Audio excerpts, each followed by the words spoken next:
Hola a todos, bienvenidos pues a este video tutorial. Pues en esta ocasión vamos a hablar acerca de un patrón de diseño que resulta bastante útil cuando trabajamos con objetos o en la creación de objetos complejos. Este es el patrón de diseño Builder. Responde pronto a la problemática o la necesidad a la cual nos enfrentamos, como bien lo dije hace un momento, cuando estamos construyendo objetos complejos, los cuales siempre nos llevan a qué? A tener constructores tradicionales muy extensos, muy largos, llenos de parámetros que quizás son del mismo tipo y nos pueden generar inconvenientes pues, al momento de pasar sus valores porque no sabemos o nos podemos confundir a qué pertenece cada uno de los valores. Y también cuando diseñamos de pronto objetos que tienen un orden de construcción muy específico, entonces ahí pues donde cobra relevancia este patrón y su aplicación. Lo que se quiere con este video es entender bien, pues, qué problema resuelve este patrón, cómo se implementa en su forma más clásica y sus variantes. Y pues durante este recorrido vamos a ver ejemplos prácticos, fragmentos de código. También veremos, pues, de pronto buenas prácticas que nos pueden ayudar a implementarlo de manera más efectiva en nuestros proyectos. Y además, pues, vamos a aprender a identificar en qué casos realmente nos conviene usarlo y en cuáles no tanto. Entonces, sin más, podemos eh, ir a ver, pues, inicialmente, cuál fue el problema que dio origen a este patrón. Entonces, en este caso, una de las situaciones más comunes, pues, que solemos enfrentar en el desarrollo de software es la creación de objetos complejos. Cuando hablamos de objetos complejos, hablamos, pues, claramente de objetos que quizás tienen muchas características, muchos atributos, puede ser que requieran una lógica de inicialización específica o un orden específico al momento de su creación, donde algunos de estos atributos son obligatorios y otros quizás son opcionales.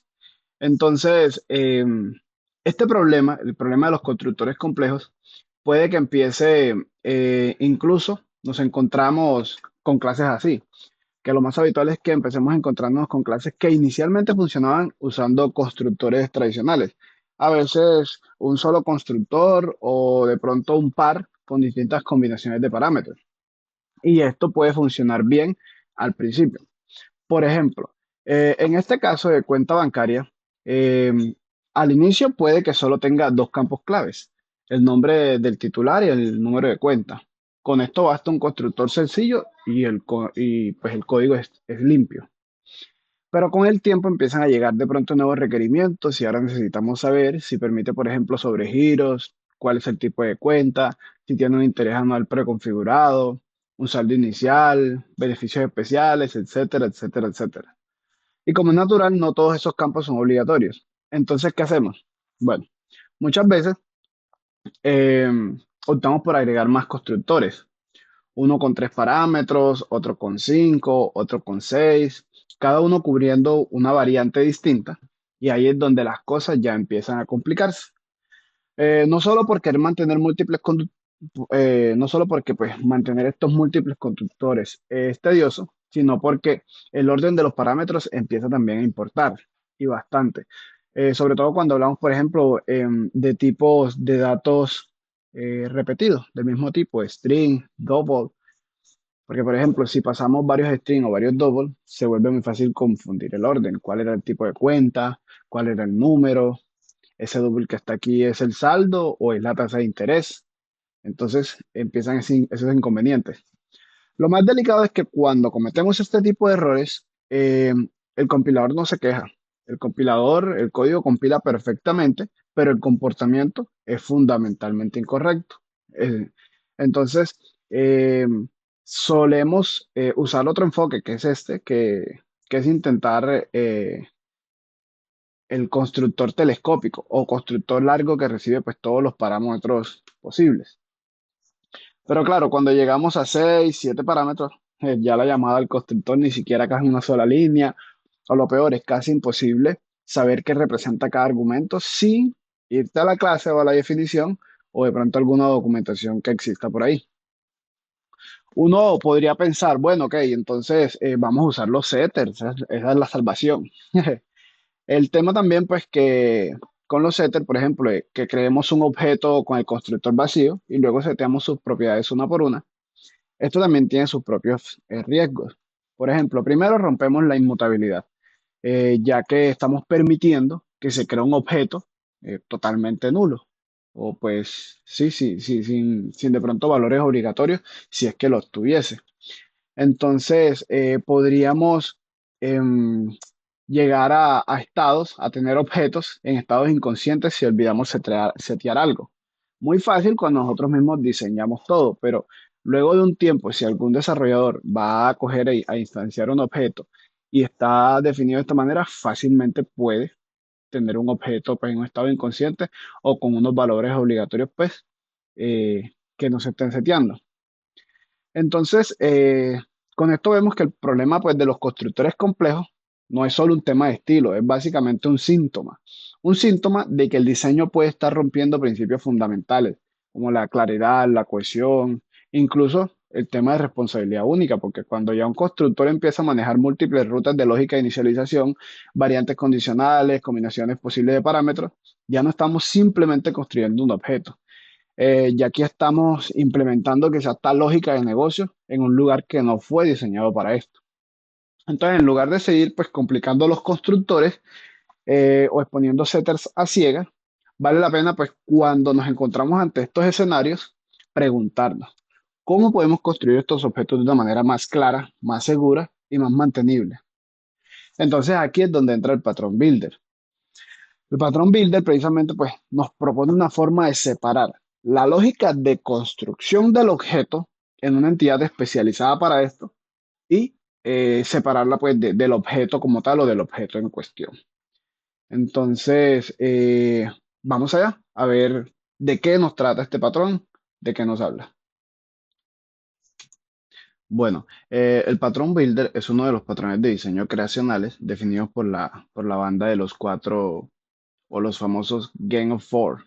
Por eso, eh, estos patrones, usualmente todos los definidos por ellos, eh, son conocidos también como patrones GOF.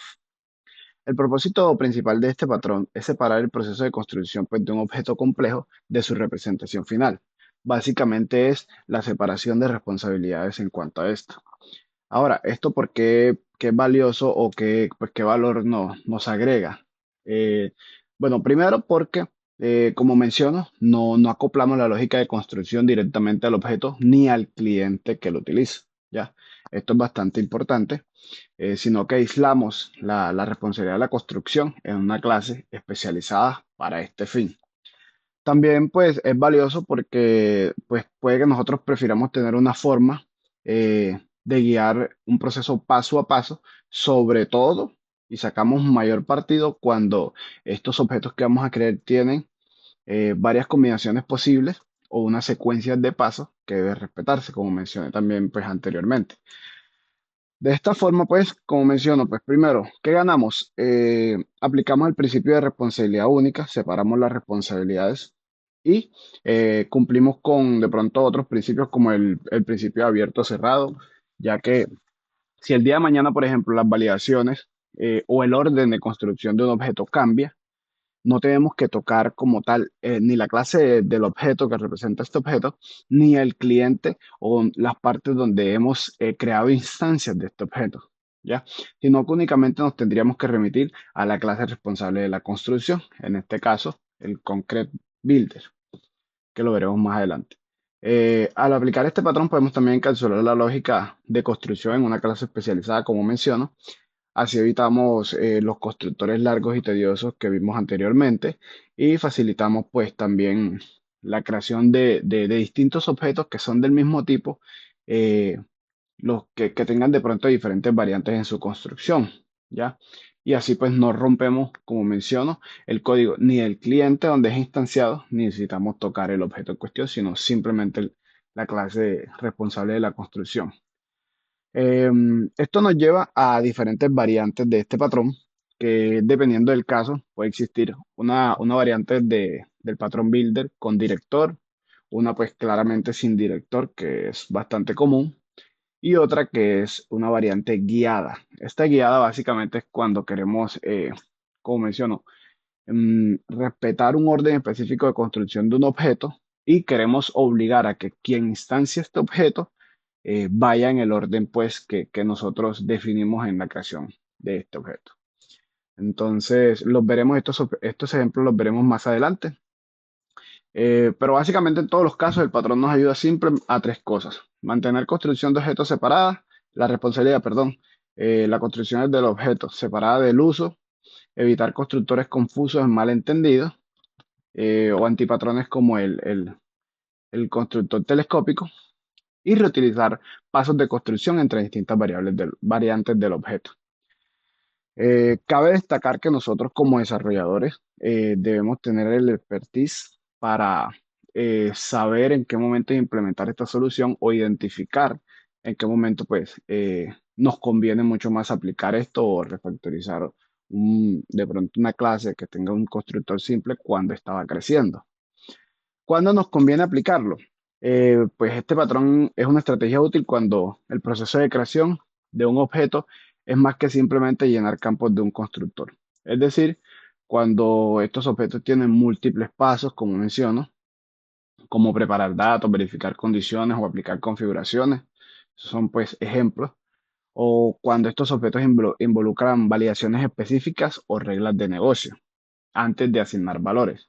Esta responsabilidad de todo este tema, como menciono, podríamos aislarla en el constructor y no tocamos ni el objeto, ni tenemos que dejarle esa responsabilidad al cliente o el momento de instanciar, porque ahí sería muy fácil incurrir en errores. También en casos donde un objeto permite muchas combinaciones posibles, como diferentes configuraciones válidas del mismo objeto. No sé, siempre se usa bastante el ejemplo de una pizza, cuando hay diferentes combinaciones de pizza. Llevan a veces los mismos ingredientes, pero de pronto de diferentes formas, ¿cierto? Entonces, en estos casos, es muy importante identificarlos para poder aplicarlos. Eh, en esos contextos, pues básicamente lo que acabamos de mencionar, usar Builder nos permite extraer esa lógica de construcción, una parte especializada del sistema, una clase especializada para este fin. Esto, pues no solo reduce la complejidad en otras capas, quizás en capas de controladores, de servicios, sino que también nos da flexibilidad para agregar nuevas variantes en el futuro, como mencionamos, sin duplicar código ni tocar el objeto base ni las instancias ya realizadas de este objeto. En resumen, pues, no se trata solo de un patrón más, sino de resolver un problema específico, un problema común que nos aqueja a todos los desarrolladores día tras día. Y cuando nos enfrentamos a la creación de un objeto que se vuelve complejo, repetitivo o difícil de entender. Entonces, pues, en este caso, nos conviene utilizar el patrón Builder. Ahora veamos cuáles son los componentes de este patrón. Ok, ahora que pues ya sabemos qué es el builder y cuándo usarlo, veamos su estructura interna. Básicamente, el patrón builder se compone de cuatro elementos principales. Uno de ellos es el producto, que básicamente pues es el objeto que queremos construir en cuestión. Por ejemplo, puede ser una pizza, un informe financiero, una entidad de negocio con muchos atributos o algo por el estilo. También tenemos el builder, que usualmente es una interfaz o clase abstracta y este únicamente pues define los pasos para construir el producto, más no lo implementa. Por ejemplo, en el caso de una pizza, podríamos decir o definir en esta interfaz que los métodos que tendría, agregar masa, agregar salsa, agregar ingredientes, obtener la pizza. Entonces, está aquí en la interfaz. Y el Concrete Builder, ya este sí como tal, tiene la lógica o la implementación de la interfaz Builder, ¿ya? Este toma e implementa los métodos definidos en esta interfaz. Y por último, pues tenemos el director. Este es opcional, no siempre, como digo, no siempre se usa. Depende mucho de los casos en los cuales debemos dirigir la construcción del objeto, según de pronto algunas reglas de negocio o un orden específico. Em, vamos a ver, existen pues varias variantes, eh, distintas variantes del patrón builder en términos generales, pero lo cierto es que existen varias formas de implementar y cada una responde a diferentes necesidades. Por ejemplo, la primera es el builder con director. Aquí, pues, un componente llamado director, como mencioné anteriormente, se encarga de invocar los pasos del builder en un orden específico. Como mencioné, es útil específicamente cuando la construcción tiene que seguir una secuencia definida por el negocio, por ejemplo, una receta de cocina o la construcción de un formulario con validaciones. etcétera. La segunda variante es el builder sin director, que es usualmente pues es la más común y es de pronto con la que nos encontramos también cuando, por ejemplo, implementamos con librerías en Java como Lombok, que con una simple notación eh, tenemos la lógica relacionada con el builder, con esta implementación. Y básicamente es esta versión, la que no tiene director. Aquí el cliente invoca los pasos, esa responsabilidad se la dejamos a quien instancia el objeto y es útil cuando el orden pues no afecta eh, ni se busca un mayor control en la instancia, cuando se instancia el objeto. Otra variante es la construcción guiada, perdón. Aquí no hay director, pero se guía al cliente mediante métodos encadenados con restricciones lógicas. En esta variante usualmente se utiliza más de una interfaz, precisamente como una especie de estrategia para esto que menciona aquí, y es que el cliente a medida que vaya encadenando valores, eh, cada paso le permite agregar solo un valor, el que nosotros queremos que se agregue en ese paso. Más adelante lo veremos con el ejemplo. Y por último, el Fluent Builder, que básicamente usa es esta notación, API fluida y legible, para que nosotros podamos encadenar uno a uno los valores del objeto. Ya este tipo de sintaxis se ha vuelto pues, muy común en lenguajes modernos y por eso pues, es una variante más moderna de este patrón. Tenemos también beneficios o ventajas de este patrón y más allá pues, de su estructura, este patrón aporta beneficios claves que impactan directamente a la calidad de código y experiencia del desarrollo. Por ejemplo, como mencioné, permite dividir la construcción de los objetos en pasos pequeños, variables y consistentes. Nos ayuda a evitar estos constructores gigantes que vimos en un principio. También pues aísla decisiones de construcción del uso del objeto final. Esto es importante porque permite que el código del cliente consuma objetos listos para usar sin tener que saber cómo se armaron por dentro. Y así mantenemos las responsabilidades bien separadas. Y por último, de pronto maneja mejor la legibilidad del código. El cliente ve claramente qué se está configurando y cómo, lo que también facilita el mantenimiento y la evolución del sistema. En cuanto, así como tiene sus ventajas, también tenemos pues las desventajas y es que algunas limitaciones o consideraciones importantes a tener en cuenta antes de aplicarlo es que, primero, si no identificamos bien los puntos donde deberíamos aplicarlo, podríamos estar incurriendo en una forma de sobreingeniería. Es decir, si el objeto que queremos construir es muy simple, por ejemplo, si tiene dos o tres atributos sin dependencias ni validaciones especiales, usar Builder podría complicar innecesariamente el diseño. Segundo, este implica crear más clases y escribir más código. Esto pues no siempre es un problema, pero en sistemas donde se prioriza la simplicidad o los tiempos de entrega, podría ser una carga adicional y hay que tener expertise para identificar estos casos. Tercero, cuando hay muchas variantes o reglas de construcción del diseño, puede volverse complejo rápidamente. En estos casos, pues no solo hay que implementar el builder, sino también asegurarse de que los pasos sigan un orden lógico y que no se generen pues, combinaciones inválidas del mismo. Y cuarto, el patrón pues nos exige pensar cuidadosamente en las validaciones y el orden de construcción, sobre todo si no usamos pues un director. Esto puede ser una ventaja en términos de robustez, pero también una responsabilidad extra del diseño. Entonces, digamos que cuanto a las desventajas, básicamente podemos concluir que hay que ser bastante agudos al momento de aplicarlo y tener criterio para el mismo.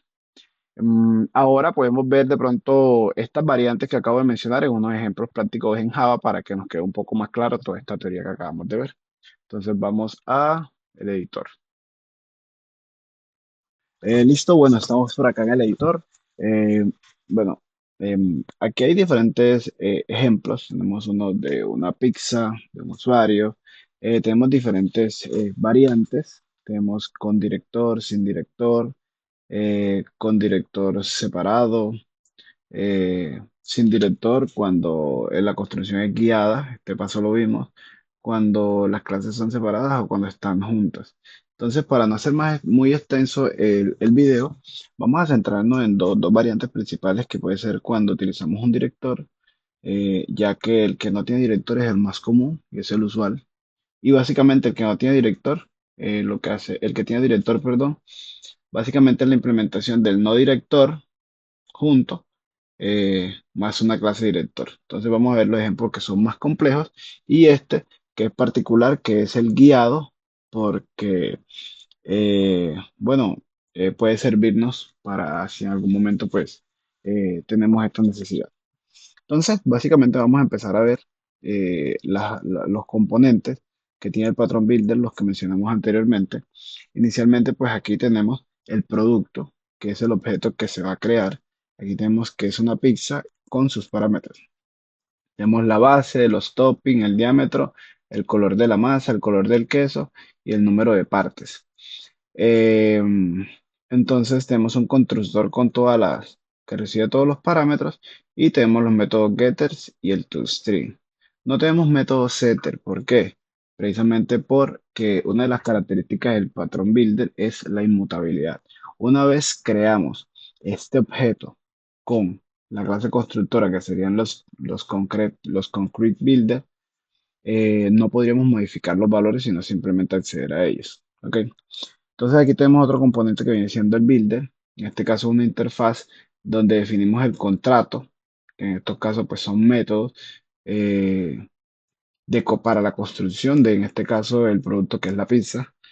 Definimos qué recibimos, qué retornamos y aquí viene el Concrete Builder, que vendrían siendo las implementaciones de esta interfaz. Podemos tener diferentes variantes de cada uno de los constructores. Por ejemplo, para una pizza clásica, vemos que aquí tenemos otra vez los valores del objeto, pero es una clase totalmente aparte y no está acoplada a- al objeto, ¿sí? Es independiente. Entonces aquí tenemos, por ejemplo, la implementación de que el método makeBase setea un tipo de base clásica, eh, este es parametrizable, un color de masa blanco y un color de queso amarillo. Definimos también los demás métodos y aquí está uno de los trucos que usualmente hoy de manera moderna se aplica y es que cuando eh, estamos definiendo estos métodos, usualmente retornamos el mismo objeto para que podamos ir concadenando o podamos ir utilizando esta, esta notación concatenada, más bien que vemos por aquí, al momento de crear el objeto, ¿ya? Porque al momento de setear la base, él nos va a retornar el mismo objeto y ese mismo objeto, si le ponemos punto, podemos acceder a los demás métodos. Y ahí vamos concatenando lo que necesitemos. Entonces, pues aquí tenemos los dos Concrete Builder. El builder de pizza especial, vemos que tiene una base delgada, un color de masa rojo, perdón, y un color de queso blanco. Por último tenemos el director. El director en este caso funge, si haciendo una analogía con la pizza, podría ser como un chef. Él ya sabe al momento de que le pasen la orden cómo va a hacer los productos. En este caso tiene un constructor que recibe un builder, dependiendo de cualquiera de estos dos tipos. Y estos valores son parametrizables para el ejemplo, pero puede que no estén parametrizables, sino que pues los definimos dentro de las implementaciones de cada uno. Y el builder lo único que va a hacer es llamar a los métodos eh, de esta interfaz, específicamente el builder que le pasamos, make base, add topping y slice, ¿ok? Y retorna un producto. Este sí es el producto final, que sería la pizza, ¿ok? Aquí vemos el ejemplo de cómo sería pues, la creación de estos objetos. Vemos que instanciamos dos builder concretos, uno para pizza clásica y uno para pizza especial. Y utilizamos un único director. Como dijimos, en este ejemplo más o menos funge como si fuese un chef. ¿Y cómo construimos objetos? Simplemente le decimos al director, director, haga la pizza. Y le pasamos sus parámetros. Aquí le pasamos un builder de pizza clásica, acá un builder de pizza especial y estos valores, pues. Y ya el director tiene conocimiento de cómo crear estas pizzas. Aquí simplemente las recibimos y las mostramos. Entonces podemos aquí, por ejemplo, correr y ver los valores que tiene cada una de la pizza. La pizza clásica tiene una base clásica y la pizza especial tiene una base delgada. ¿Ok? Ahora pasemos al siguiente ejemplo que vendría siendo el que no tiene director, pero por lo menos es guiado. Este es bastante útil cuando nosotros estamos construyendo un objeto y nuestra lógica de negocio nos indica que debe construirse en un orden específico. Aquí utilizamos unas estrategias.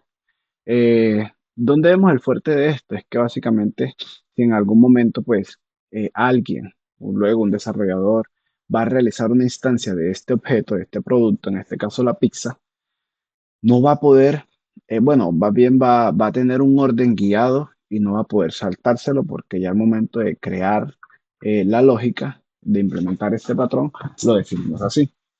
De nuevo vamos a ver los componentes. Aquí tenemos la pizza que vendría siendo el producto, tenemos los valores, sus respectivas variables, tenemos un constructor completo, los getter y el toString. De nuevo no tenemos setter por el tema de la inmutabilidad. Vemos la interfaz. Aquí está el truco. ¿Cuál es el truco básicamente? Aquí tenemos en la implementación del builder que cuando llamamos al método builder, que es estático, podemos acceder a él va a retornar un pizza builder base, o sea, la base. Bien, ahora vamos a relacionarlo por acá. Cuando llamamos al builder, él retorna esta interfaz, que es la base. Por ende, quien esté construyendo el objeto solo va a tener una opción y va a poder setear la base. No va a poder setear topping, no va a poder setear diámetro, ni ninguno de estos otros métodos. Y desde aquí realizamos una concatenación. Veamos que aquí hay múltiples interfaces y la idea es anidarlas de tal forma de que vayamos creando una secuencia paso a paso. Por ejemplo, cuando seteamos la base, vemos que devolvemos un diámetro. Este diámetro es otra interfaz que solamente permite setear el diámetro, no permite setear más nada. Cuando seteamos el diámetro, vemos que retornamos un topping. Esta es otra interfaz que únicamente permite setear el topping. Y cuando seteamos el topping, retornamos una interfaz Pizza Details. Ya en este caso sí podemos pues escoger cualquiera de estos valores, pues porque seguramente ya no afecta el orden en estos tres, o si siguiera afectando el orden, pues tendríamos que hacer una estrategia parecida a esto. Luego el Pizza Builder simplemente pues implementa los métodos setBase, retorna la interfaz que ya está definida, que es diámetro. Esta retorna la interfaz que está definida pixel details y así sucesivamente. Veamos, básicamente, para que podamos ver cómo sería el comportamiento de esta pizza, de este constructor. Más bien, cuando vayamos a insertar un objeto, veamos que yo voy a crear la pizza. Al momento de hundir el punto para poder acceder a sus métodos, veo que solo puedo setear la base. Aquí yo estoy condicionando a que el cliente le estoy dando un camino y lo estoy pues llevando, guiando más que todo para que respete la lógica de negocio, el orden de construcción definido y demás. Al momento de setear la base, vemos que si deseas anidar otro valor, solamente puedes setear el diámetro. El diámetro, setear el diámetro, no demos punto, puedes simplemente setear los toppings. eh, Aquí seteamos los toppings y aquí sucesivamente vamos a completar. Luego podemos acceder a cualquiera de estos en el orden que deseemos. Si yo quiero setear primero el color del queso, no debería generarme ningún inconveniente ni debería quejarse porque todas tres están dentro de la última interfaz y no habría ningún inconveniente al respecto. Entonces, vemos que aquí, ok, ya está definida, clásica con triple S. Aquí vemos el uso eh, y la importancia de pronto de esta aplicación de este patrón. Como mencioné, no quise extenderme mucho en la explicación de las variantes. Son muy parecidas todas, solo que sí me gustaría hacer hincapié para que cuando veamos el patrón builder representado de diferente manera, es decir, en clases separadas o en una clase junta, podamos identificarlo. Sin embargo, esto será tema de pronto para un próximo video donde explique pues todas estas variantes que como repito, el principio es el mismo pero a veces se ven de manera diferente. Por último, aquí tenemos de pronto este que es el más conocido, de que es la manera más sencilla utilizando librerías. eh, que lo que realiza es una implementación del builder sin director, que es el más común.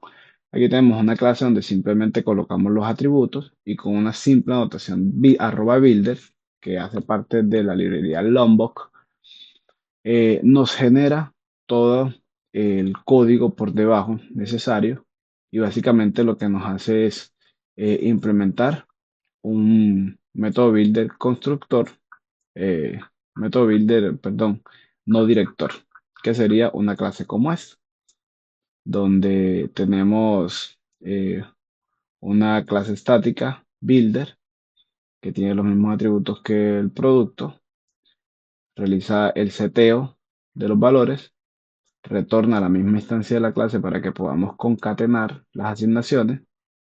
Y por último, al momento de llamar al build, simplemente coge y retorna una instancia del producto, creándola con su constructor.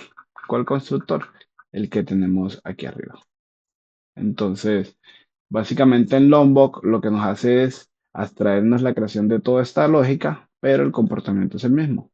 Al momento de crear el objeto, simplemente bastaría con llamar al builder y concatenar los valores que necesitemos. Por ejemplo, el usuario 1 aquí se llama Julio. Vamos a verlo. Aquí lo podemos ver que se llama Julio, pero fácilmente yo podría saltarme esta asignación aquí simplemente porque no lo quiero y de pronto no es obligatorio. Y en ese caso, este primer nombre estaría nulo. O si yo deseo que no esté nulo, quiero agregar lógica que tome un valor por defecto, bastaría con modificar la implementación. Entonces, pues hasta aquí este ejemplo, espero que les haya servido. Si tienen dudas, de igual forma voy a adjuntar también al lado del video este código en un repositorio. Y si tienen dudas, no duden en contactar. Aquí finalmente pues dejo la bibliografía con lo que hice todo este material. Y sin más, espero que les haya encantado este espacio, que tengan un excelente resto de día y nos vemos en una próxima entrega. Chao.